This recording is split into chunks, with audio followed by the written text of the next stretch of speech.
안녕하세요. 예, 신현범 세무사라고 하고요. 지금부터 2시간 동안 소상공인이 반드시 알아야 될 세무 실무에 대해서 강의하도록 하겠습니다. 그 강의는 50분 하고 10분 쉬고 50분 하고 10분 쉬고 그런 식으로 진행하도록 하겠습니다. 그 코로나 방역 준칙에 맞게 다 방역 조치를 하고서 강의를 하고 있습니다. 그리고 지금 앞에 수강생들이 전혀 없고 웹상으로만 여러분을 보고 있기 때문에 제가 마스크를 벗고 강의할 수가 있습니다.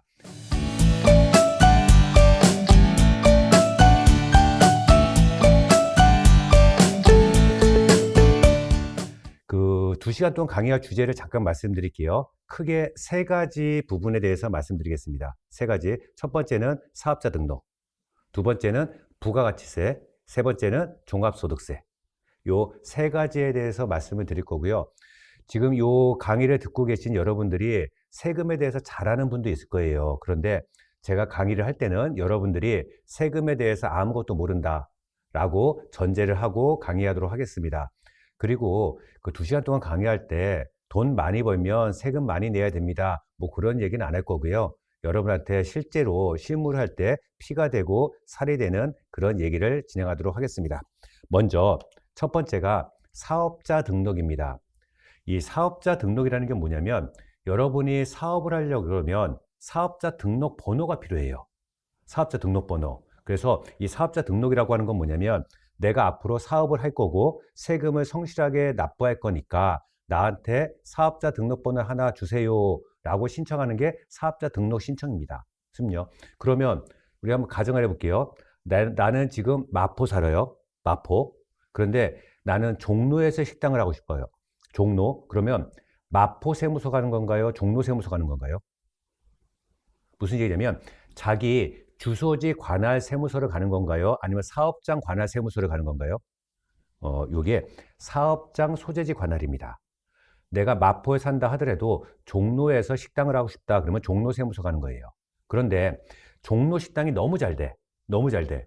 그래서 제가 마포에다가 식당을 하나 더 내고 싶어요. 그러면 기존에 종로에 있는 사업자 등록에다가 추가만 하면 될까요? 아니면 신규로 하나 더 내야 될까요? 신규로 하나 더 내야 됩니다. 무슨 얘기냐면 사업자 등록은 사업장마다 내는 겁니다. 사업장마다. 그래서 여기서 사업장이라고 하는 것은 장소를 말합니다. 그래서 사업자 등록은 내가 앞으로 사업을 진행을 할 거고 세금을 성실하게 낼 거니까 여기에 대해서 사업자 등록번호를 주세요라는 절차라고 그랬습니다. 그래서 여러분들이 사업자 등록을 내려가면요. 사업자 등록을 안 내주는 경우는 없습니다. 그런데 이런 경우가 있어요.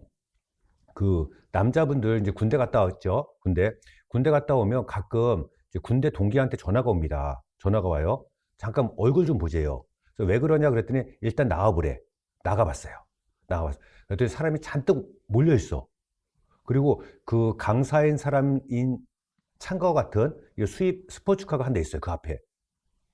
여러분 한 번쯤 갔다 왔죠. 어디예요? 다단계 피라미드입니다. 피라미드. 그 다단계를 쭉 홍보하면서 그 사람이 연사가 이런 얘기합니다. 우리는 국가가 인정한 사업자 등록증도 있대. 그 사업자 등록증을 보여줍니다. 우리 회사가 사업자 등록증이 있다라는 게 국가가 우리 회사를 인정해 준 거 그거 아닙니다. 사업자 등록은 아무것도 아니에요. 우리가 사업을 하기 위해서 사업자 번호가 필요한 거고 이걸 내주세요. 다 내줍니다. 안 내주는 경우가 없어요. 다 내줘요. 그러면 사업자 등록은 어떻게 내냐? 여러분 사업장 소재지 관할 세무서 방문하면 어떤 세무서든지 1층에 민원실이 있습니다. 민원실 가면 은행처럼 돼 있어요. 번호표 뽑고 기다립니다. 그래서 사업자 등록 신청서 제출하면 즉석에서 뚜닥뚜닥 입력해서 발급이 됩니다. 진짜 옛날에는요, 급행료라고 그래서 뭐 세무 공무원들한테 뭐 돈 주고 그런 거 있었어요. 옛날에는 그랬어요. 근데 요즘은 그렇지 않습니다. 즉석에서 발급이 됩니다.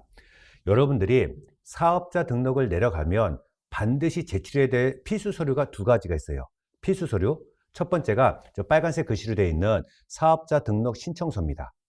이 사업자 등록 신청서는 세무서에 비치가 돼 있어요. 그거 한 장 뜯어갖고 여러분 회사 상호 적고 여러분 본인 이름, 주민등록번호, 주소, 자본금, 업태, 종목 기재해서 제출해야 됩니다. 또 하나 필수 서류가 뭐냐면 임대차 계약서입니다. 임대차 계약서. 그래서 이 필수 서류 2개, 사업자 등록증하고 임대차 계약서를 반드시 제출해야 되고, 그 다음에 혹시 여러분이 하고 싶은 업종이 인허가가 필요한 업종이에요. 인허가, 예를 들어 뭐 병원이라든지 산후조리원이라든지 아니면 뭐 미용실이라든지 식당이라든지 이렇게 인허가가 필요한 업종은 인허가증을 첨부하셔야 됩니다.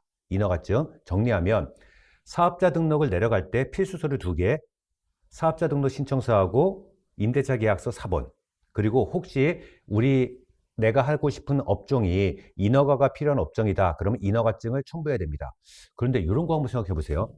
내가 산후조리원을 하고 싶어요. 산후조리원. 그 산후조리원을 하려면 산후조리원 인가를 받아야 되거든요. 근데 인가가 나오려고 그러면요, 소방법에 맞게 다 설계가 돼야 돼요. 인테리어가. 예를 들어서 이 산후조리원은 복도폭이 1m 20cm 이상이 돼야 돼요. 1m 20cm. 그리고 이 복도가 2번 꺾이면 안 돼요. 한 번만 꺾여야 돼요. 이런 요건을 맞춰서 인테리어를 해야지 산후조리원 인가가 나옵니다. 그러면 이 조건에 맞춰서 인테리어를 하려고 그러면 돈이 필요하죠. 대출을 받아야 돼요. 대출을 받으려고 그러면 은행에서 사업자 등록증이 있어야 된대요. 사업자 등록증을 받으려면 인테리어를 해야 돼요. 인테리어를 하려면 대출이 필요해. 대출이 필요하면 사업자 등록증이 필요하대. 무슨 얘기예요? 이게 순환이 되죠. 악순환이죠. 그래서 지금 이런 경우에는 그 임대차 계약서가 없다 하더라도 사업자 등록을 내려갈 수 있습니다. 뭐라고 얘기하냐면 사업 계획서를 제출하는 거예요. 사업 계획서. 내가 그 사업자 등록을 내고 은행에서 대출을 받아서 이렇게 인테리어를 해서 산후조리원을 진행할 겁니다. 라고 계획서를 제출하면 임대차 계약서가 없어도 사업자 등록을 내줍니다. 그래서 이거 기억하시고, 다음에 여러분들이 세무서에 사업자 등록을 내려가면 사업자 등록을 안 내주는 경우가 없습니다. 무조건 내줍니다. 무조건 내줘요. 안 내주는 경우 없어요. 사업자 등록증을 안 내주는 경우는 딱 한 가지예요. 딱 한 가지의 경우에는 사업자 등록을 안 내줍니다. 언제 사업자 등록을 안 내주냐면 여러분이 사업을 하지 않을 것 같으면, 그럼 사업자 등록을 안 내줍니다. 언제 안 내준다고요? 여러분이 사업을 하지 않을 것으로 판단되면, 그러면 사업자 등록증을 안 내줘요. 그러면 궁금하지 않으세요? 세무서에 있는 그 세무 공무원들이 점쟁이도 아니에요. 어떻게 여러분 얼굴만 딱 보고 사업을 할지 안 할지 어떻게 판단하죠? 어떻게 알아요? 어떻게 아냐면 저 임대차 계약서를 갖고 아는 거예요. 여러분이 임대차 계약서가 있으면 사업을 할 거라고 보고 사업자 등록을 내주는 거고요. 임대차 계약서가 없으면 사업을 하지 않을 거로 보고 사업자 등록증을 안 내주는 거예요. 그래서 임대차 계약서가 필수 서류인 겁니다. 그런데 생각해 보면 임대차 계약서가 없는데 사업을 하는 경우가 있어요. 첫 번째가 뭐냐면 이 상가가 내 거예요. 내 거야. 그럴 수 있죠. 그러면 뭘 첨부하면 되냐면 이 상가가 내 거라고 하는 뭐 매매 계약서라든지 등기부 등본 제출하면 됩니다. 두 번째는 무상 사용하는 경우예요. 이 상가를 내 친구가 임차를 얻었어요. 내 친구가. 근데 그 상가 안에 샵, 인샵 형태로 조그맣게 내가 뭐 네일샵을 하고 싶어요. 그럴 수 있죠. 그런 경우에는 무상 사용 승낙서를 제출하면 됩니다. 무상 사용 승낙서. 세 번째는 전대하는 겁니다. 임차인이 있고요. 내가 임차인한테 다시 임대를 얻는 거예요. 이걸 전대라고 그랬죠. 전대차. 그런 경우에는 전대 동의서를 제출해야 됩니다. 정리하면 임대차 계약서가 필수 서류이긴 하지만 임대차 계약서가 없어도 사업자 등록이 나오는 경우가 있습니다. 첫 번째는 이 상가가 내 거다라고 하면 내 거라는 증거, 매매계약서나 등기부등본 제출하면 됩니다. 무상 사용하는 경우에는 무상 사용 승낙서, 전대하는 경우에는 전대 동의서 제출하면 됩니다. 여기서 문제 낼게요. 무상 사용 승낙서는 건물주가 써주는 거예요? 내 친구가 써주는 거예요?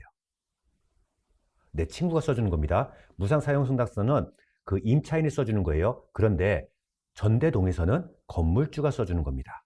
건물주가. 요거 조심하시고요. 그리고 제가 이렇게 창업센터나 이런 소상공인 관련 단체에서 강의를 한 10년 정도 합니다. 10년 정도. 그런데 이런 경우가 있어요. 제가 한 10년 전에 이런 그 자문을 받은 적이 있어요. 이분이 그 사업자 등록증이 좀 필요하대요. 왜 그러냐 이렇게 물어봤더니 이분이 노름을 하는 거예요. 도박. 은행에서 돈을 꺼서 도박을 해요. 도박. 그 은행 만기가 됩니다. 대출 만기. 그 은행에서 이 대출금 갚으라 얘기했어요. 그랬더니 만기를 연장해 달라 한 거예요. 은행이 그러면 사업자 등록증이 있으면 만기를 연장해 준대요. 사업자 등록증. 그래서 저한테 요청을 한 거예요. 자기 사업자 등록을 하나 내달래요. 그럼 업종을 뭐 하실 거냐 그랬더니 그릇 소매를 하고 싶대요. 이걸로 하나 내달래. 그러니까 가짜죠. 진짜는 아니에요. 가짜로 사업자 등록증이 필요해서 그릇 소매, 남대문 시장에서 그릇을 떼다가 소매하는 걸로 하겠다. 이런 사업자 등록 하나 내달랍니다. 그럼 사업장은 어딘가요? 그랬더니 자기 살고 있는 집, 아파트로 사업자 등록을 내달랍니다. 아파트, 자기가 살고 있는 집, 이 사업자 등록 안 나옵니다. 무슨 얘기냐면 여러분이 거주하고 있는 주소지, 주소지에는 사업자 등록이 안 나옵니다. 보세요. 그릇 소매는 손님들이 왔다 갔다 하다가 그릇을 보고 들어와야 돼. 근데 아파트에서 어떻게 손님들이 왔다 갔다 해요. 그래서 기억하십니다. 여러분이 살고 있는 주소지, 주민등록 주소지에는 사업자 등록이 안 나옵니다. 그런데 여러분이 살고 있는 주소지에도 사업자 등록이 나오는 경우가 있어요. 가장 대표적인 게 뭐냐면요. 여러분이 가외를 합니다. 애들 가외. 가외는 내 집에서 하는 거죠. 그래서 가외 같은 경우에는 내 집에도 사업자 등록이 나옵니다. 또 뭐가 있냐면요. 그 전자상거래가 있습니다. 전자상거래. 전자상거래는 컴퓨터 한 대만 있으면 사업자 등록이 나오잖아요. 그래서 전자상거래도 내 집에서 내 주소지에서 사업자 등록이 나옵니다. 그런데 제가 이런 창업센터에서 강의한 지는 10년이 넘어요. 제가 굉장히 많이 봤어요. 여러분들 수강생들 중에서 전자상거래를 아이템으로 하고 있는 분 굉장히 많이 봤어요. 그리고 이 전자상거래 아이템을 하고 계신 분들 한 3분의 1 정도는 아이템이 뭐냐면요. 의류 액세서리입니다. 의류 액세서리. 저 성공한 사람 한 명도 못 봤어요. 10년 동안. 무슨 얘기냐면 너무 성공하기 힘들어요. 여러분이 전자상거래로 의류 액세서리로 하게 되면 성공하기가 굉장히 힘들어요. 왜 그러냐면 진입장벽이 너무 낮아요. 보세요. 의류 액세서리 전자상거래 하는 거 너무 쉬워요. 그리고 너무 재밌어. 그죠? 돈을 못 벌어도 그거 하고 싶어요. 저희 집사람은 전업주부입니다. 전업주부. 가끔 집에 가면 집사람이 이런 얘기를 해요. 자기가 사고 싶었던 옷이 하나 있었는데 그 하루 종일 인터넷 서핑해서 5,000원 싸게 샀대요. 그 기쁘대. 근데 여러분 한번 잘 생각해 보세요. 이게 5,000원 싸게 산 건가요? 하루 종일 인터넷 서핑해 갖고 5,000원 싸게 샀어요. 싸게 산 게 아니죠. 그 시간 동안에 딴 거 하면 5,000원을 못 벌겠어요? 무슨 얘기냐면 재밌다는 거예요. 하고 싶다라는 거야. 그래서 이 전자상거래, 특히 의류 액세서리는요, 성공하기가 굉장히 힘듭니다. 그래서 지금 그 방송을 듣고 계신 여러분들 중에서 사업 아이템이 의류, 액세서리, 전자상거래다. 그러면 좀 각오를 새롭게 하셔야 돼요. 남들과 다른 뭔가가 있어야 돼요. 그렇지 않고 한번 해볼까? 라는 심정으로 덤벼들면 성공하기가 굉장히 어렵습니다. 그래서 기억하십니다. 내 주소지에서는 사업자 등록이 안 나오지만 그렇지 않은 전자상거래나 그런 경우에도 가능하다라는 거 기억하시고요. 다음에 그 밑에 보시면 다운계약서라는 게 있어요. 이 다운계약서, 이건 뭐냐면요. 내가 이번에 식당을 하고 싶어서 적당한 매물을 찾아보는 거예요. 근데 괜찮은 게 나왔어요. 보증금이 5천만 원이고 월세가 500만 원이에요. 보증금이 5천만 원이고 월세가 500. 그래서 괜찮은 것 같아. 그래서 계약서 작성하러 갑니다. 갔더니 그 건물주가요. 계약서를 2장 쓰자는 거예요. 2장. 그러니까 실제 계약서, 보증금 5천만 원, 월세가 500만 원, 요거 하고요. 또 하나는 다운 계약서를 쓰자는 거예요. 보증금은 똑같은데 월세가 500만 원이 아니라 200만 원. 이 다운 계약서를 쓰자는 거야. 다운 계약서. 왜 그러냐면요. 건물주 입장에서는 저 월세가 자기 수입이 돼요. 수입. 그러면 저 월세에 대해서 부가가치세를 내야 되고요. 월세에 대해서 또 소득세를 내야 돼. 그게 싫은 거야. 그리고 이 건물주 정도 되면요. 보통 좀 나이들이 많겠죠. 그리고 현역에서 은퇴했을 거예요. 무슨 얘기냐면 건강보험 지역가입자의 가능성이 큽니다. 건강보험 지역가입자. 건강보험 지역가입자는 지역보험료가 부동산에 대해서도 부과가 되고요. 저 월세 소득에 대해서도 부과가 돼요. 그래서 건강보험료를 굉장히 많이 낼 겁니다. 그 건강보험료를 조금 내려고 다운계약서를 쓰자는 거야. 그래서 다운계약서를 쓰면 건물주 입장에서는 세 가지가 유리해요. 소득세도 조금 낼 수 있고, 부가가치세도 조금 낼 수 있고, 지역 건강보험료도 조금 낼 수 있어요. 그래서 자꾸 다운계약서를 쓰는 거야. 내 입장에서는 불리하죠. 그런데 건물주가, 임대하는 입장에서는 건물주가 갑이잖아요. 그래서 다운계약서 쓰자 그러면 안 쓸 수가 없어요. 저거 안 쓴다 그러면 너랑 계약 안 한다고 그러죠. 그러면 지금 계약서가 2장 있는 거예요. 실제 계약서, 다운계약서. 2장 있습니다.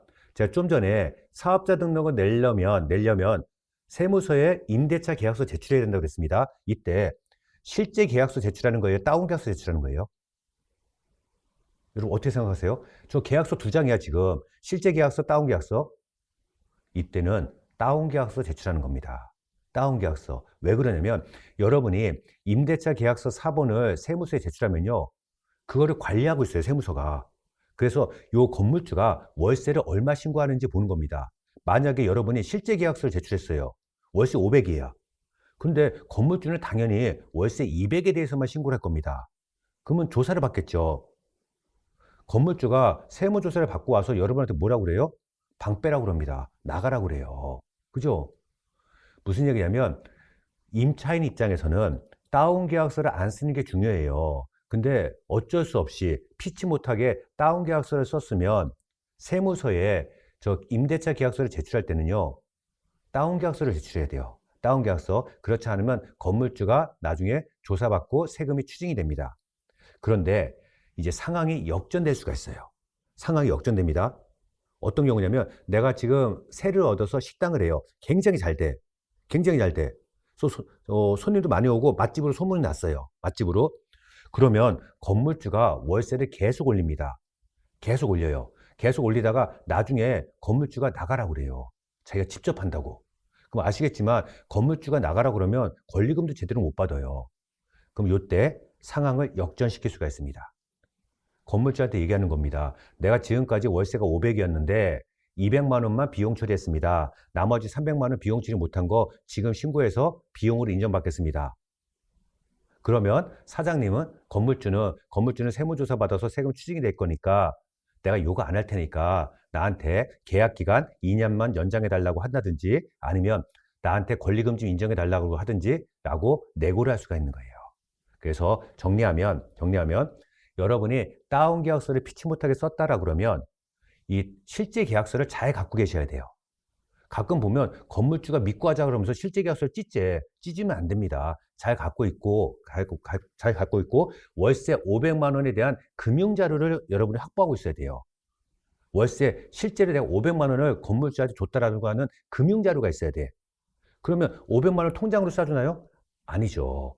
건물주가 그렇게 하지 말라고 그래요. 대부분의 건물주는 어떻게 하냐면 실제 그 200만 원은 통장으로 싸주고 나머지 300만 원은 현금으로 달라고 합니다. 현금으로. 그러면 그 300에 대해서 어떻게 입증받을까요? 영수증 끊어달라고 하나? 영수증 써줄 리가 없겠죠. 그럼 어떻게 하면 되냐면 예를 들어서 우리 그 월세 내는 날이 매월 5일이에요. 5일. 그러면 매월 5일에 200만 원을 건물주한테 통장으로 싸줍니다. 그리고 300만 원을 매월 5일에 내 통장에서 인출하는 거야. 그리고 현금을 주는 겁니다. 그러면 누가 봐도 아 월세가 500인데 200만 원은 통장으로 싸줬고 300만 원은 현금을 찾아서 줬구나 라고 입증할 수가 있겠죠. 그래서 이렇게 준비를 해놓으면 됩니다. 제가 방금 사례 든 거 있죠. 이 사례는요 제가 1년에 몇 번씩 상담해요. 진짜 많아요. 어쩔 때는요 건물주한테 연락 와요. 자기가 다운계약서를 썼는데 요번에 임차인한테 나가라고 하니까 임차인이 협박한다. 세무서에 이르겠다고 협박한다. 어떻게 해서 좋겠냐? 이런 거 상담할 때 있고요. 어쩔 때는 임차인이 상담을 합니다. 자기가 다운계약서 썼는데 요번에 건물주가 자기 권리금도 인정해주고 내보냈는데 어떻게 쓰면 좋겠냐? 물어봐요. 그래서 이게 흔한 케이스입니다. 그래서 특히 그 좀 연세가 되신 분들 있죠. 50대, 60대, 70대 건물주분들 자꾸 다운계약서 쓰려고 그래요. 다운계약서. 그러면 소득세도 조금 내고 부가세도 조금 내고 건강보험도 조금 내고 이게 다 헛똑똑이에요. 헛똑똑이에요. 나중에 한 방에 다 물어내야 돼요. 그래서 다운계약서 쓰면 안 돼요. 안 돼요. 그래서 여기 계신 이 방송을 듣고 계신 대부분의 분들은 아마 임차인 입장일 텐데요. 아마 20%는 건물주도 계실 겁니다. 근데 건물주 분 절대로 다운계약서 쓰면 안 되는 거예요. 지금 당장 유리한 것처럼 보이지만 그렇지 않다라는 거예요. 나중에 한 방에 다 토해내야 돼요. 이것도 기억하시고요. 다음에 이제 세금 얘기가 아니라 일반적인 좀 상식 얘기를 좀 해볼게요. 월세하고 관리비라는 게 있습니다. 월세하고 관리비, 그죠? 임차료하고 관리비라는 게 있어요. 그런데 그런 법은 없는데 관리비는요, 보통 월세의 한 3분의 1 정도 됩니다. 월세의 한 30% 정도 돼요. 물론 그런 법은 없어요. 근데 대략 관리비는 월세의 한 30%, 3분의 1 정도 됩니다. 무슨 얘기냐면 월세가 300만 원이면 관리비는 한 100만 원 정도 되는 거예요. 그런 법은 없어요. 근데 보통 그렇다는 거야. 내가 이번에 세를 들어갔는데 월세가 300이에요. 근데 관리비가 50만 원뿐이 안 돼요. 그러면 여기는 월세에 비해서 관리비가 좀 싼 거예요. 거꾸로 얘기하면 관리비에 비해서 월세가 좀 비싼 거고. 그래서 일반적으로 관리비는 월세의 한 30%, 3분의 1 정도 된다. 또 하나, 그 월세하고 관리비는 여러분이 사업을 하는데 필요한 자리를 빌리는 자리값이에요. 그죠? 자리값. 여러분 그 자리값, 월세하고 관리비는요, 자리값이에요. 여러분이 어떤 사업을 해도 마찬가지예요. 식당을 하든, 커피숍을 하든, 옷집을 하든, 학원을 하든, 병원을 하든, 약국을 하든. 월세하고 관리비 낸 거에 10배는 매출이 나와야 돼요. 10배는. 무슨 얘기냐면 내가 한 달에 월세를 300을 내고 관리비를 100만 원 내요. 그러면 한 달에 나는 자리값을 400만 원 내는 거예요. 400만 원. 그러면 이 자리에서는 한 달 매출이 4천만 원은 돼야 돼요. 순이익 말고 매출이. 그러면 사업을 시작하자마자 이 10배가 나와야 되냐? 그런 건 아니고요. 사업이 정상적으로 운영됐을 때, 그러니까 사업을 시작하고 나서 한 2년, 3년 정도 지난 다음에 월세 관리비의 10배는 매출이 나와야 돼요. 2년이 지났는데도 사업 시작한 지 월세 관리비의 10배를 못 번다. 그러면 둘 중에 하나예요. 내가 너무 비싼 데 들어왔거나 아니면 내가 사업을 못한 거예요. 비싼 데 들어왔다 생각하시면 여러분이 옮기셔야 되고요. 사업을 못한다라고 생각하시면 접으셔야 됩니다. 그래서 기억하세요. 월세 관리비의 10배 정도는 매출액이 나와야 된다. 또 예를 한번 들어볼게요. 내가 이번에 산후조리원을 하고 싶어요. 산후조리원. 산후조리원은요. 산모들이 보통 2주를 이용합니다. 2주. 산후조리원은 대부분의 산모가 2주를 이용해요. 산모 한 명 2주. 그리고 보통 한 250만 원에서 300만 원 정도 됩니다. 2주에. 예를 들어서 내가 산후조리원을 하고 싶고 나는 2주 이용하는 대금으로 300만 원을 받고 싶어요. 300만 원. 근데 적당한 그 장소를 물색하다 보니까 하나 나온 게 있어. 방이 10개짜리예요. 방이 10개짜리. 그러면 내가 이 방 10개짜리 산후조리원을 한 달 풀로 돌려요. 풀로. 그럼 내가 얼마 벌 수 있죠? 산모 한 명이 2주 있어요. 그럼 방 하나에 산모가 2명 들어있어요. 한 달에. 2명. 그리고 한 명당 300만 원 받아. 그럼 얼마? 6천만 원 벌 수 있어요. 방 10개의 산후조리원을 풀로 돌리면 나는 한 달에 6천만 원 벌 수 있어요. 6천만 원. 그런데 여기 월세가 2천만 원이래요. 월세가 2천만 원. 3분의 1이야. 그러면 답이 안 나오는 거예요. 여기서는 어떻게 할 수가 없는 거야. 그런 데는 들어가면 안 되는 거죠. 그래서 기억하십니다. 월세하고 관리비는 내가 사업을 위해서 필요한 자리값이고 요거의 10배 정도는 매출이 나와야 된다 라고 생각하시고요.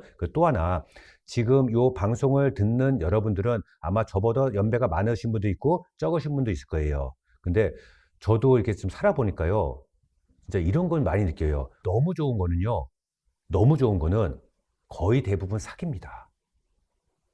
보세요. 내가 조그만 식당을 하려고 자리를 알아봅니다. 근데 괜찮아. 목 진짜 좋아. 월세도 굉장히 싸. 관리비도 싸고 권리금도 없대. 권리금도. 그리고 손님도 진짜 많고. 그런 게 있겠어요? 생각해 보세요. 그런 게 어디 있겠어요?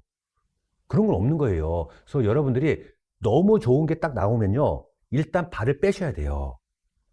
그런 좋은 게 딱 나왔어요. 그럼 옆에 그 중개하시는 분들이 막 몸을 닳게 만들어요. 이거 오늘 계약 안 하면 내일 다른 사람이 계약 채간다고. 그리고 막 가계약금 10만 원을 막 걸라고 막 이렇게 몸을 닳게 만들어요. 안 달라게. 그러면 여러분이 일단 의심을 하셔야 돼. 이렇게 좋은 게 왜 아직도 안 나갔을까? 아니, 월세도 싼데 손님 왜 이렇게 많다는 게 이게 말이 되나? 손님이 이렇게 많은데 권리금을 안 받겠다는 게 말이 되나? 의심을 하셔야 돼요. 너무 좋으면 덥석 무는 게 아니라 한 발 빼서 의심을 하셔야 되고, 그 거기 건물 등기부등본도 떼어봐야 되고요. 지금 그 옆집에 사는 사람 물어봐야 되고, 윗집에 사는 사람 물어봐야 되고, 이상이 있는지 없는지 확인해 보셔야 돼요. 그래서 너무 좋은 거는 좋은 게 아니다. 아, 그렇게 좋은 게 나한테 올 리가 있겠어요? 내 팔자에. 그죠? 그럼 없는 거예요. 없는 거. 그래서 항상 너무 좋은 거는 한번 의심해봐라. 이 말씀을 드리고 싶고요.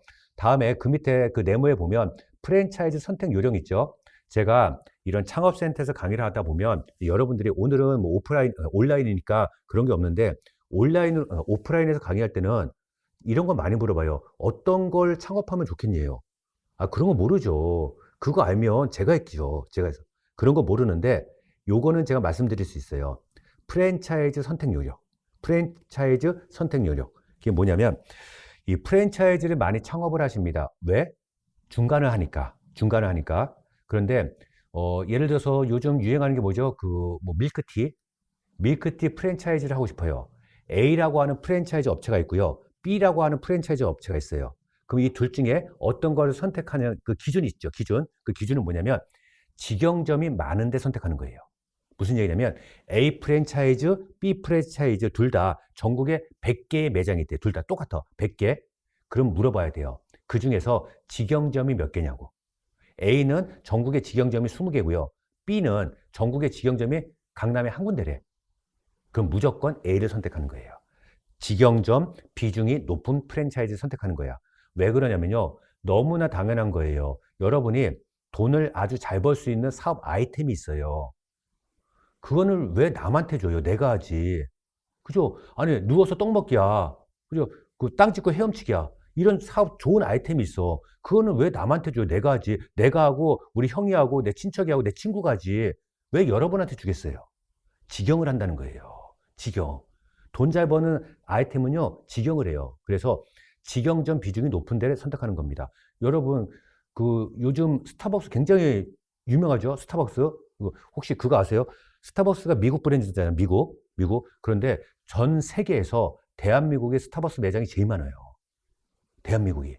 스타벅스 매장이 제일 많아. 그리고 요즘은 스타벅스 상권이라고 해서 1층에 스타벅스가 들어오면 그 부동산 가격이 올라가죠. 옛날에는 건물주들이 가장 선호한 게 뭐였냐면 은행입니다. 1층에 은행이 들어오는 걸 가장 선호해요. 왜냐면 은행은 장기 계약을 합니다. 장기 계약. 적어도 5년 계약해. 그래서 은행을 제일 선호했는데 요즘은 그렇지 않아. 요즘은 무조건 스타벅스야. 스타벅스가 들어오면 그 건물 부동산 가격이 올라가죠. 그죠? 근데 아시겠지만 스타벅스는 100% 직영입니다. 100% 직영이에요. 스타벅스는 내가 가맹점 하고 싶다. 안 내줍니다. 100% 직영이에요. 100%. 그래서 직영점 비중이 높은 걸 선택하고, 또 요거 혹시 아시는 분 있나요? 스타벅스 가보면요. 스타벅스 매장에 따라서 다른데 어떤 매장에 가보면 현금 안 받는 매장이 있어요. 무조건 카드만 받아요. 현금 안 받는 매장이 많이 있어요. 무조건 카드만 돼. 왜 그럴까요? 그거 생각해 보신 분 없어요? 왜 그럴까? 아니, 그 장사하는 사람 입장에서는요, 현금 매출이 굉장히 좋죠. 그죠? 여러분 다 아시잖아. 장사하는 사람 입장에서는 현금이 좋은 거예요. 왜냐면 신용카드 매출은 그대로 노출이 되죠. 국세청에 그대로 노출이 돼요. 근데 현금 매출은 국세청이 잘 알기가 힘들잖아요. 그래서 장사하는 사람 입장에서는 현금 매출이 너무 좋은 거야. 그죠? 그런데 스타벅스는 현금을 안 받는데 왜 그러냐면 스타벅스는 제가 100% 직영이라고 그랬죠. 무슨 얘기냐면 스타벅스 그 매장에 있는 그 종업원들, 사람들 있죠. 그 사람 중에 오너가 없어요. 다 직원이야. 그러면 스타벅스 본사 입장에서는 가장 겁나는 게 뭐냐면 횡령입니다. 직원들이 횡령하는 거. 이게 제일 겁나는 거. 왜냐면 오너가 거기 없으니까. 그래서 횡령을 하지 못하게 현금을 안 받는 거예요. 다 카드를 받는 거야. 그래서 스타벅스 본사 입장에서는 그 매출이 100% 노출돼서 세금 내는 것은 자기네들이 좀 참을 수 있지만 직원들이 횡령하는 것은 눈 뜨고 못 보겠다는 거예요. 그래서 전부 다 카드를 받는 겁니다. 이유가 있는 거예요. 그래서 여러분들이 프랜차이즈 선택할 때는 직영점 비중이 높은 거 선택하라 라는 거고, 그 밑에 보면 동업계약서가 있습니다. 여러분들 중에 동업을 하려는 분이 많이 있을 거예요. 그리고 동업을 하시는 분들은 사업자 등록증을 내려갈 때 동업계약서 하나 첨부해서 제출해야 됩니다.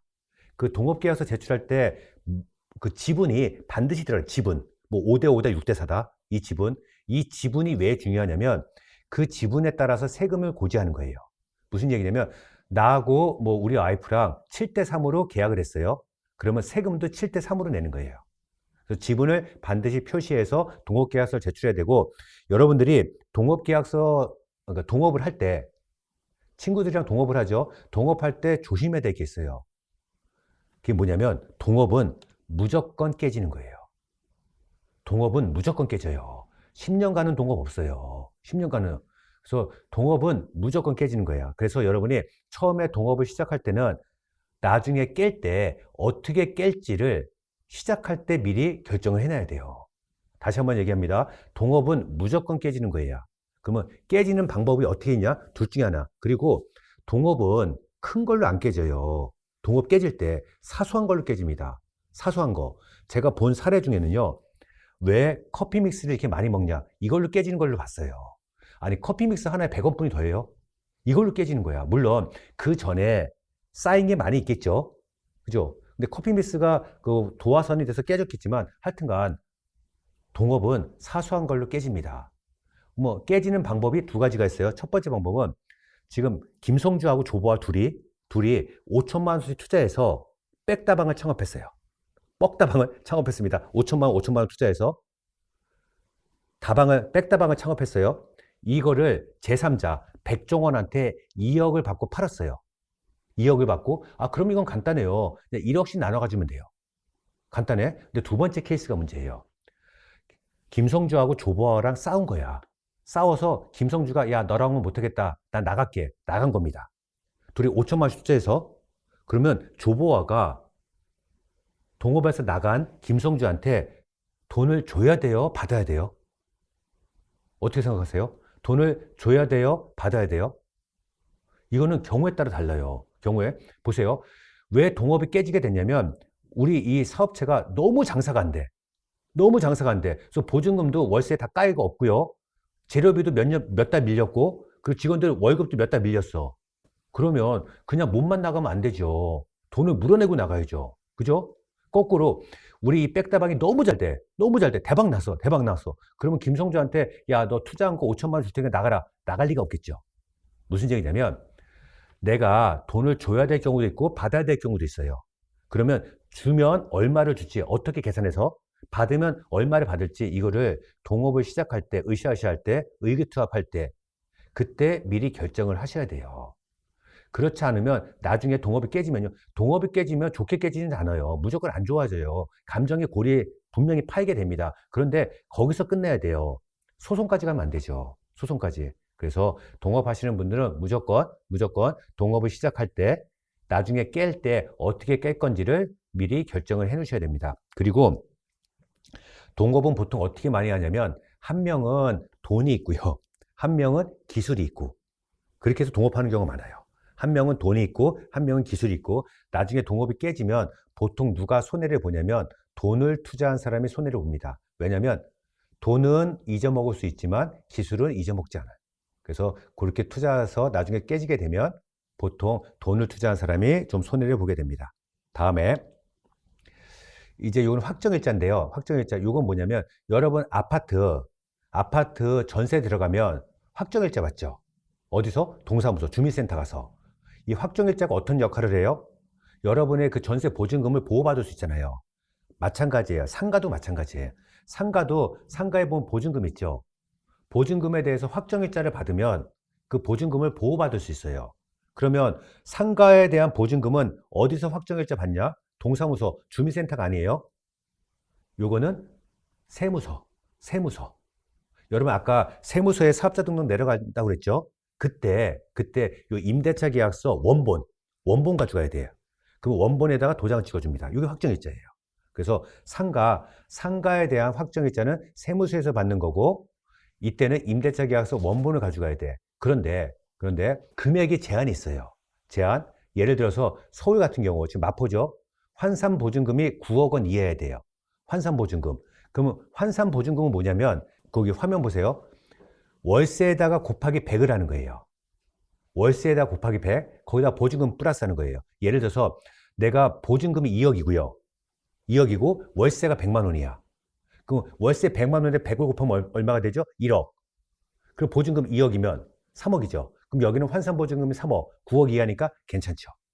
그래서 서울 같은 경우에는 환산보증금이 9억 원 이하면 확정일자 신청할 수 있습니다. 9억 원이 굉장히 큰 금액이에요. 그래서 웬만한 데는 다 가능할 겁니다. 다시 환산보증금 어떻게 찾는다고요? 보증금 플러스 월세 곱하기 100. 월세 곱하기 100. 보증금이 5억이고요. 5억이고 월세가 만약에 200만 원이에요. 그러면 200만 원 곱하기 100 하면 2억. 그리고 월세 5억. 아니, 보증금 5억 합치면 7억. 9억 이하죠. 가능한 겁니다. 그래서 요 금액 이하면 여러분들이 세무서 가서 그 사업자 등록 낼 때 도장을 받으시면 보호를 받을 수 있습니다.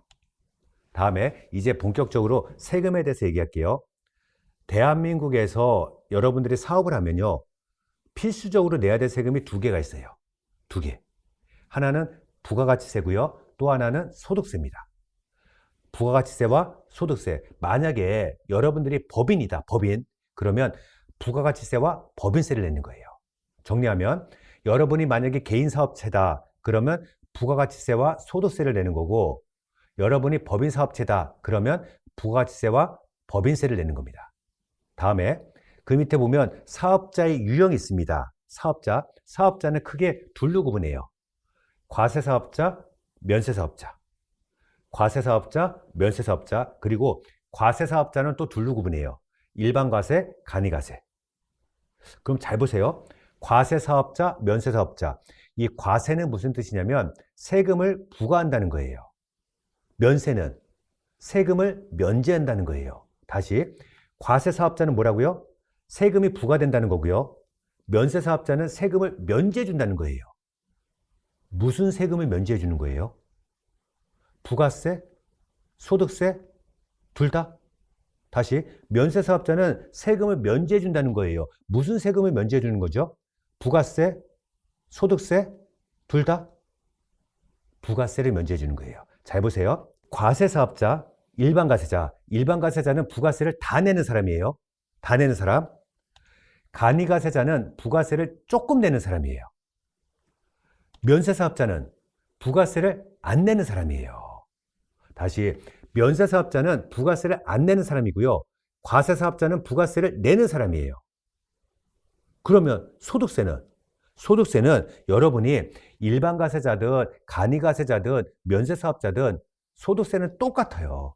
차이가 나는 것은 부가가치세만 차이 나는 거예요. 다시 면세사업자는 부가세를 안 내는 사람이에요.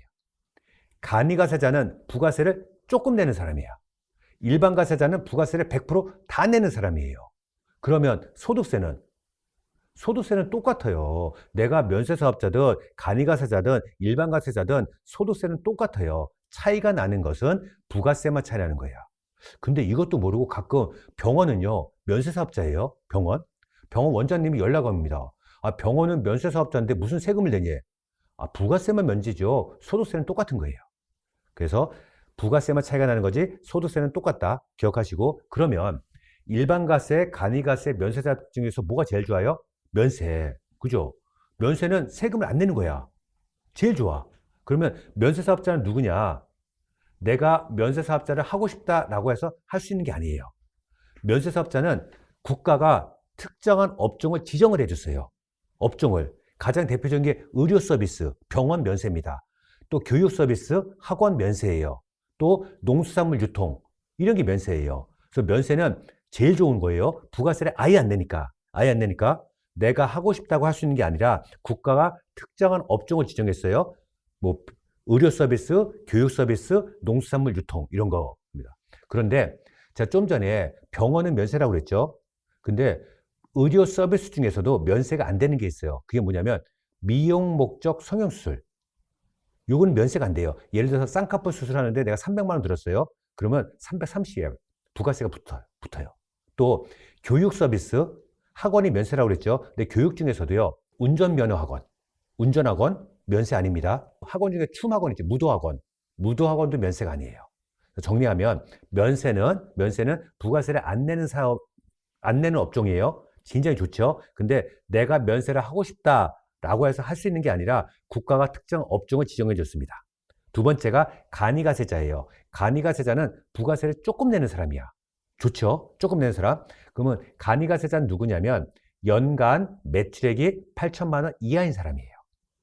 연간 매출액이 8천만 원 이하. 순이익 말고요. 매출액이 1년에.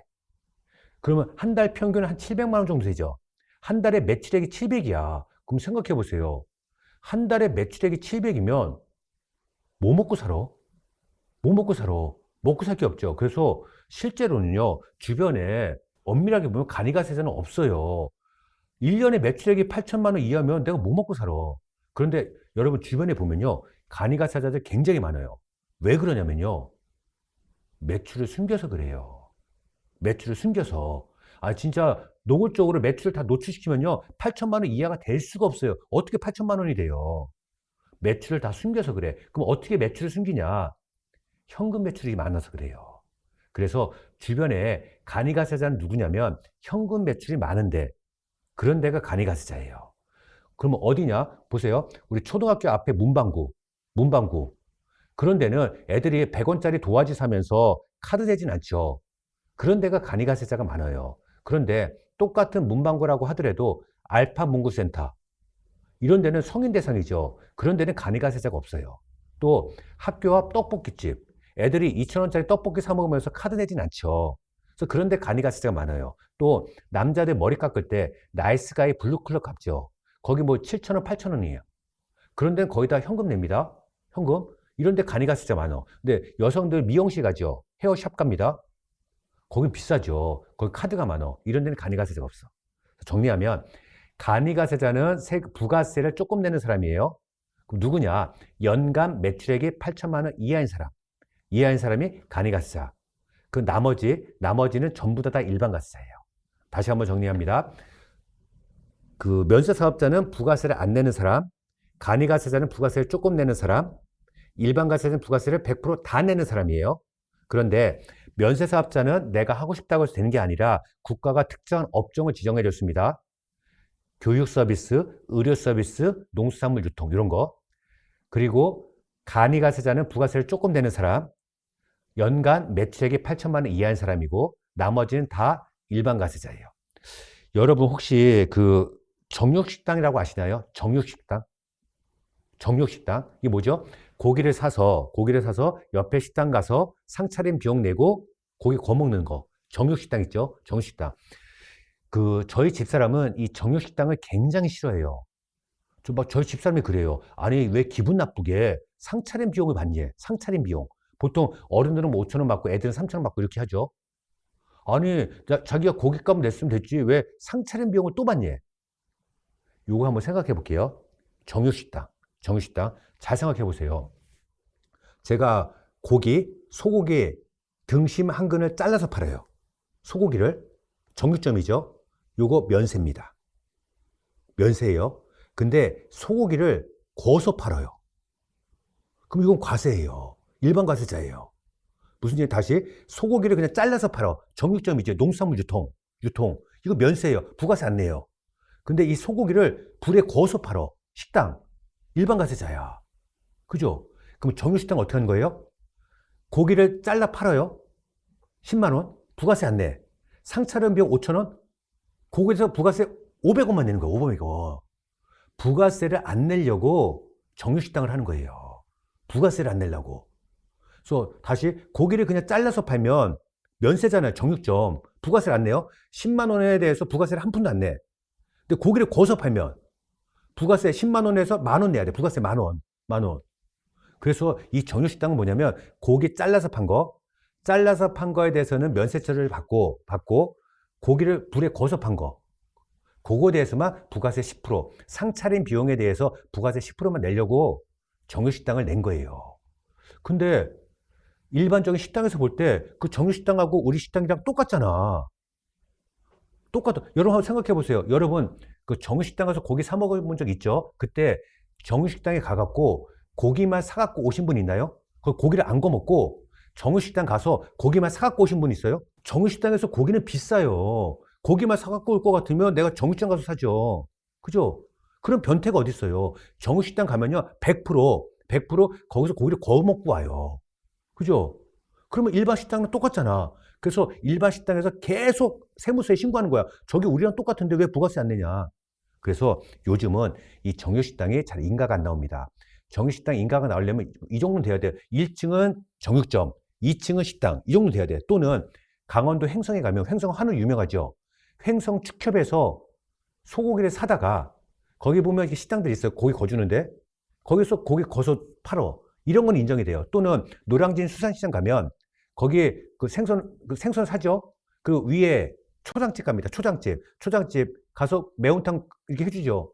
그런 건 가능해요. 그런데 여기서 고기를 팔고 옆문으로 들어가서 여기서 고기 구워 먹고 이런 거는 잘 인정이 안 됩니다. 그래서 이 정육식당이 왜 생겼냐면 부가가치세 때문에 생긴 거예요. 고기를 잘라서 팔면 부가세가 안 나오는데 고기를 구워서 팔면 부가세가 나와. 그래서 상차림 비용에 대해서만 부가세를 내려고 정육식당이 많이 성행했던 겁니다. 다음에 이 부가가치세인데 요거는 요 개념만 잠깐 설명하고 쉬었다 할게요. 이 부가가치세라고 하는 건 뭐냐면 직관적으로 잘 이해가 안 되는 세금이에요. 부가가치세는 잘 직관적으로 이해가 안 돼요. 보세요. 내가 운동화 가게를 한다 생각해 볼게요. 운동화 가게. 운동화. 내가 손님한테 운동화를 팔아요. 나이키 운동화 하나 팔어. 이거 10만 원입니다. 10만 원. 그래서 나는 손님한테 10만 원 받고 팔려고 그랬어요. 그랬더니 국가가 그래. 국가가 잠깐만 10만 원 받지 마. 10만 원 받지 말고 10% 더 받아. 11만 원 받아. 11만 원 받아서 그 만 원을 국가에 내. 요게 부가가치세예요. 나는 손님한테 10만 원만 받으면 되는데 국가가 거기다가 10%를 더 받는 거예요. 10%. 11만 원을 받아서 그 만 원을 국가에 내래. 요게 부가가치세예요. 그럼 잘 생각해 보세요. 이 부가가치세는 내가 내는 거예요? 손님이 내는 거예요? 손님이 내는 거죠. 근데 손님한테 만 원을 더 받아서 국가에 내는 거잖아. 이 부가가치세는 손님이 내는 거예요. 그런데 손님이 낸다고 느껴지지가 않아요. 왜 그러냐면 내가 손님한테 10%를 더 받아서 국가가 바로 가져가는 게 아니라요. 그 10% 더 받은 것을 내가 갖고 있어요. 갖고 있어. 그리고 6개월에 한 번씩 내는 거예요. 6개월에 한 번씩. 내 주머니에 있다가. 그래서 이 부가가치세는 손님이 내는 거지만 손님이 낸다고 느껴지지가 않아요. 이게 부가가치세예요. 다음에 아까 제가 부가세 면세 얘기를 했죠. 부가세 면세는 아무것도 안 내는 거죠. 면세. 누구냐면 병원 의원, 뭐 학원, 농수산물 유통, 도서신문 잡지 이런 게 면세입니다. 그래서 부가세 면세까지 얘기했고요. 우리 조금만 쉬었다가 10분간 쉬었다가 계속 보도록 하겠습니다. 잠깐 쉬었다 오겠습니다.